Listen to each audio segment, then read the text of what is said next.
మొదటి అధ్యాయం.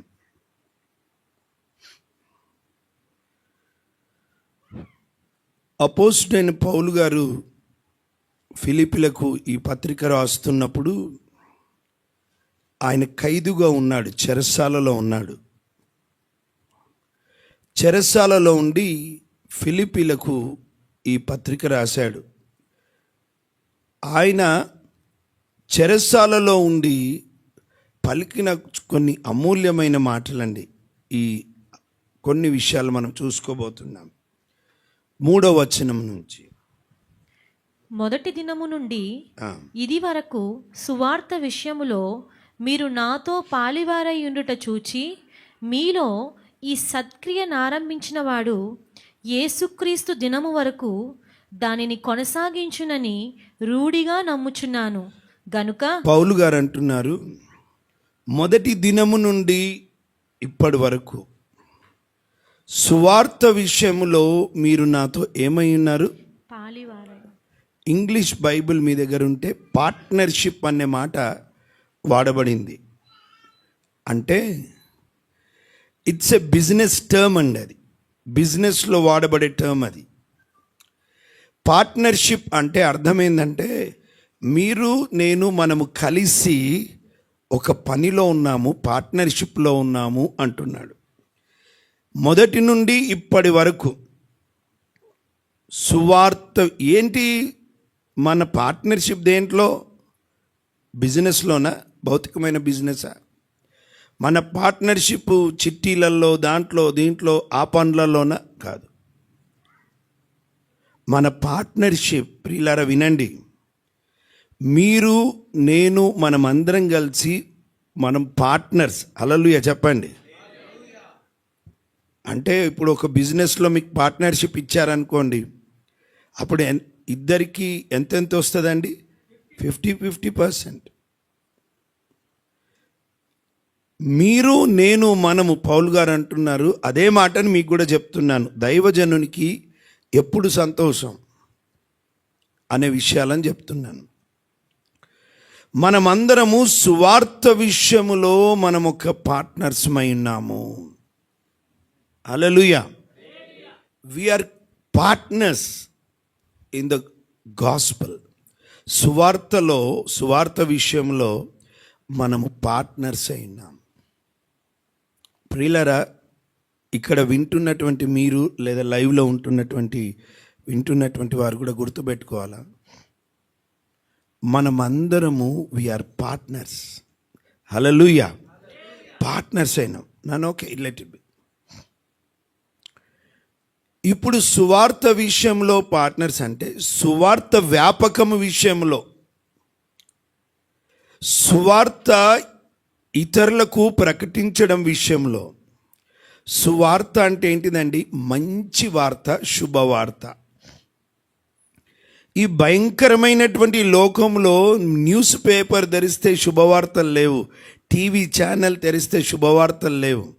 మొన్న ఒక భయంకరమైన మాట జరిగిన పని కొన్ని రోజుల వరకు నా మనసులో నెమ్మది లేకుండా చేసిందండి. ఒక యవనస్తుడు, వాడికి సినిమా పిచ్చోడు. వాడు హైదరాబాద్లో సినిమా కోసం ట్రై చేస్తున్నాడు. చాలా డబ్బులు ఇంట్లోంచి తీసుకెళ్ళాడు, ఖర్చు చేయడం మొదలుపెట్టాడు సినిమా ఛాన్సెస్ కోసం. చదువుకున్నాడు. He completed his BTech I believe. కానీ వాడికి సినిమా పిచ్చి. తల్లిదండ్రులు చెప్పే హక్కు లేదా అండి? రేయ్, డబ్బులు దేంట్లో ఖర్చు పెడుతున్నావురా? సినిమా ఫీల్డ్ ఎందుకురా? సరే, అవకాశాల కొరకు వెతికినావు, దొరకట్లేదు, ఇప్పటికీ లక్షలు ఖర్చు చేస్తున్నావు. ఆ చదువు మీద మనసు పెడితే అబ్రాడ్కి వెళ్ళి మంచి జాబ్ సంపాదించుకోవచ్చురని చెప్పే హక్కు ఉందా లేదా తల్లిదండ్రులకి? చెప్పండి, ఉందా లేదమ్మా? ఉంది. ఆ తల్లి చెప్పి ఒకసారి రాగానే, ఏం చేస్తున్నావు నాన్నను? ఆ సినిమా పిచ్చి వదిలేయరా, చదువు మీద మనసు పెట్టు, లైఫ్లో సెటిల్గా అని చెప్పింది. అంతే. వాడు కూరగాయలు కోసే కత్తి తీసుకొని అమ్మ మెడకాయ కోసిండండి. కోసి రూమ్లో కొట్టుకుంటుంటే మెయిన్ హాల్లో వచ్చి పాటలు వింటున్నాడంట. మూర్ఖుడు కాదు వాడు. తండ్రికి డౌట్ వచ్చింది అప్పుడే వచ్చి, ఏందిరా అమ్మేదిరా అంటే, నీ భార్యనా, చూడు లోపల చచ్చిపోయింది అన్నాడంట వాడు. ఏం వింటున్నాం? ఎన్నడూ లేనంత ఘోరం. అన్నీ ఏ శుభవార్తలు లేవు, మంచి ఏం లేవు.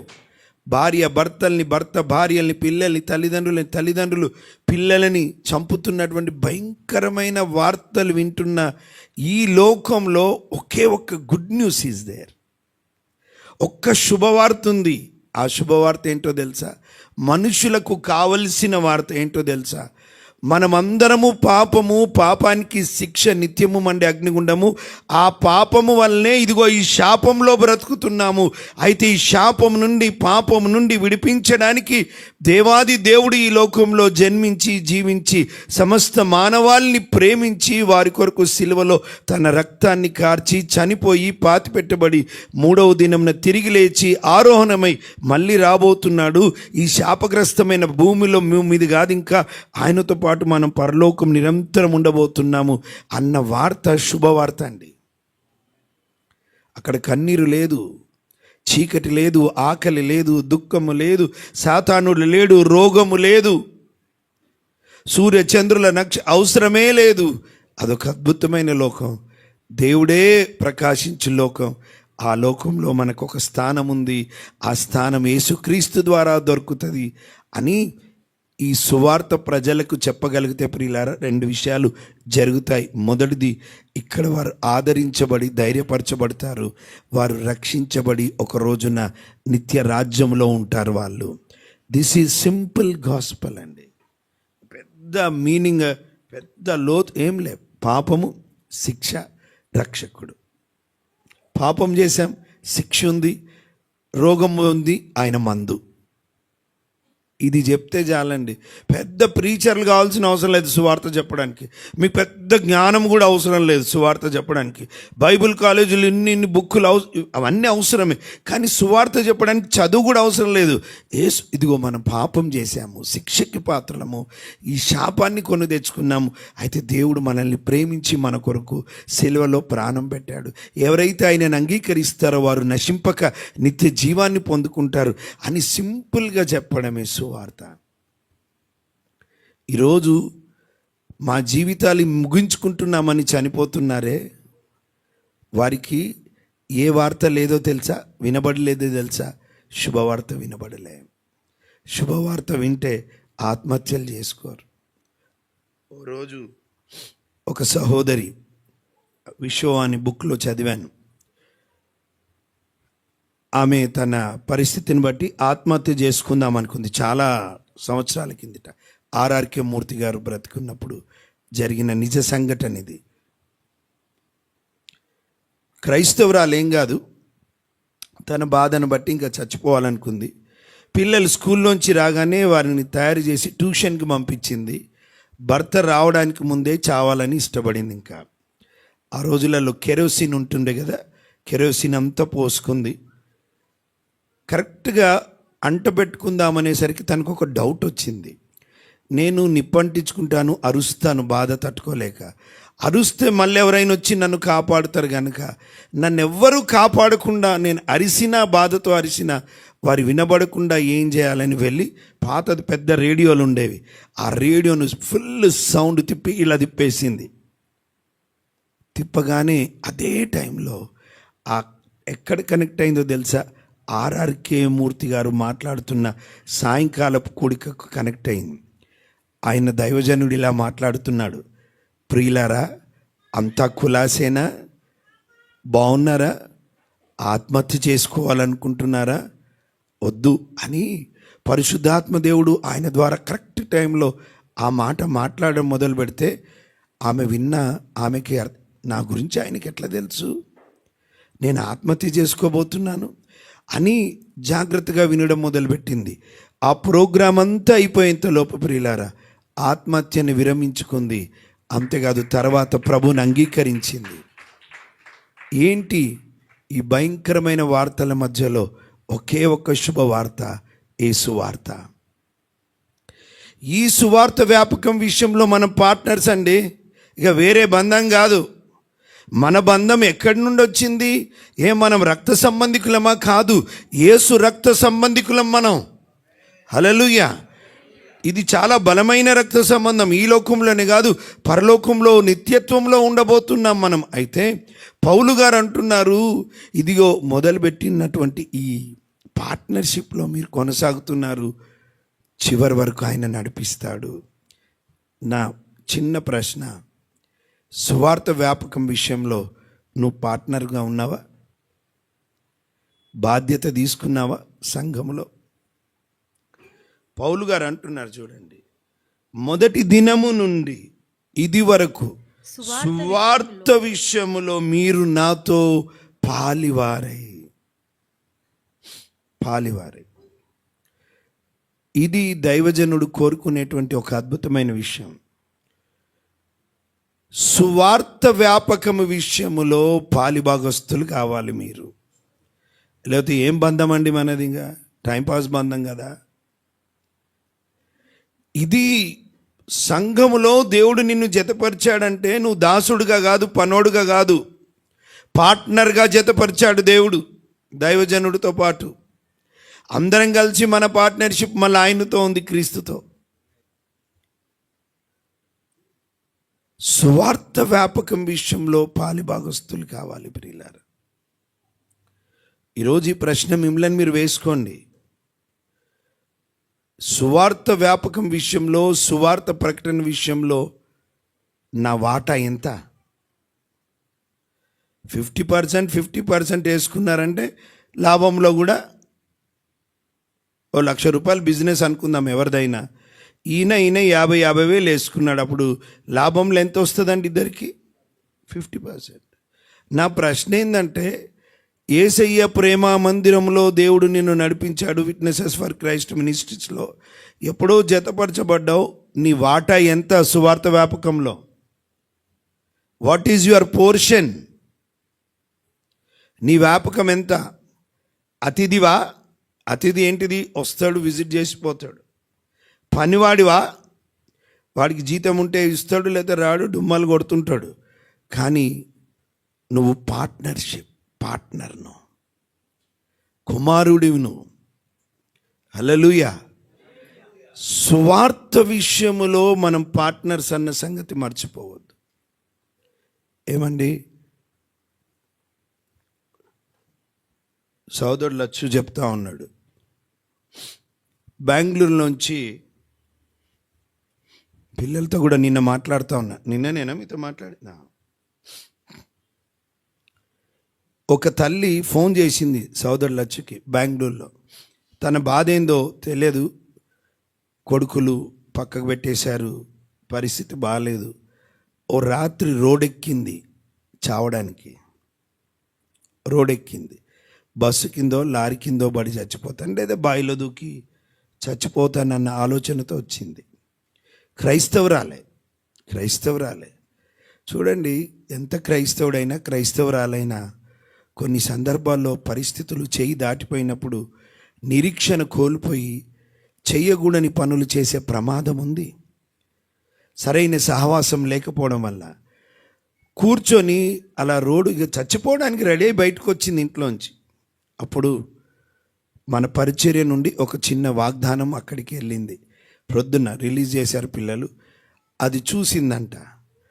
చూసి దేవుడు తనని ఆదరించినందున అప్పుడే ఫోన్ చేసింది, బాబు ఈ మాటలు నన్ను ధైర్యపరిచాయి.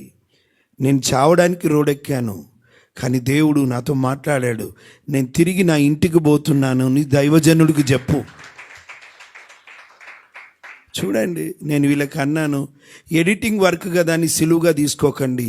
దేవుడు కొంతమందిని దర్శిస్తాడు. It's not a simple. దేవుడిది ఏ పనైనా సులువుగా తీసుకోవడానికి వీల్లేదు. ఆ మాట విన్నప్పుడు నాకు ఇంకా భారం ఎక్కువైంది. దేవా, ఒకవేళ ఎక్కడో తట్టబడుతుంటే we will do our best for the lost. ఆదరణ లేని వారు ఆదరించబడడానికి, కృంగిన వారు లేపబడడానికి. నాయన, మేము ఇంకా భారంతో పనిచేయాలి, ఇంకా బాధ్యతతో పనిచేయాలి, కన్నీటితో ప్రార్థనాపూర్వకంగా మేము పనిచేయాలయ్యా. నేను చెప్పాను, నాన్న ఎడిట్ వర్క్ కూడా ప్రార్థనాపూర్వకంగా చేయండి, దేవుడు ఎవరిని దర్శిస్తాడు.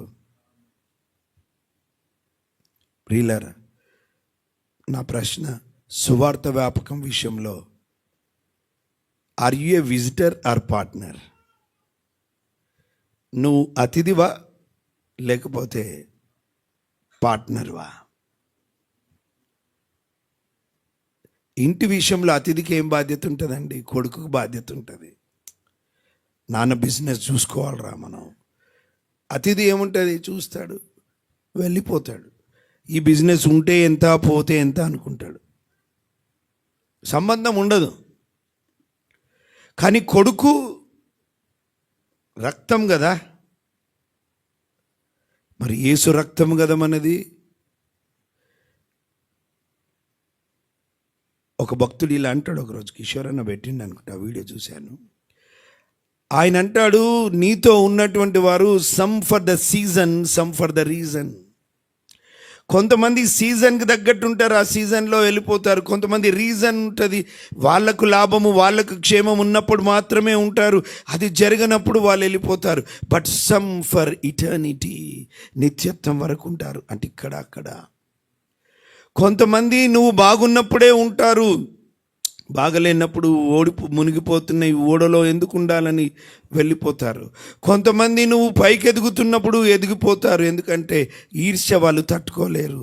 బట్ ఫ్యూ పీపుల్ ఉంటారు. నేనేమంటున్నానంటే, దాంట్లో నువ్వు ఒక్కడివైతే, ఒకదానివైతే రా. సువార్త వ్యాపకం విషయంలో వెళ్దాం. రెండోది, నువ్వు దేవుని పని ముందుకు తీసుకెళ్ళి. ఆయన అంటాడు, కొంతమంది నీతో పాటు ఉండి వాళ్ళు బాగుపడాలని కోరుకుంటారు, నీ పరిచర్య కాదు. బీ కేర్ఫుల్, బీ వైజ్ అంటాడు ఆయన. ఒకరోజు వినిపిస్తాను తెలుగులో మీకు, అది తర్జుమా చేసి. They don't want to expose Jesus, they don't want to expose ministry, they want to expose them self. వాళ్ళని ప్రొజెక్ట్ చేసుకోవడానికి నిన్ను ఆధారం చేసుకుంటారు. జాగ్రత్త. యేసును ప్రొజెక్ట్ చేసేటోళ్ళతో పో, నీ టైం వేస్ట్ చేసుకోక వాళ్ళ మీద అంటాడు. అందుకే బైబిల్ క్లాసెస్ మళ్ళీ మొదలవుతున్నాయి. ఎవరు నిజంగా ప్రభు నన్ను పరిచర్యకు పిలిచాడు, ఈ పరిచర్య నుండి నేను ప్రభు కొరకు పనిచేస్తాను అన్నోళ్ళే రండి, లేదంటే మీ ఇష్టం. నా టైం, నా జీవితం. I don't want to waste that. Waste చేయను నేను.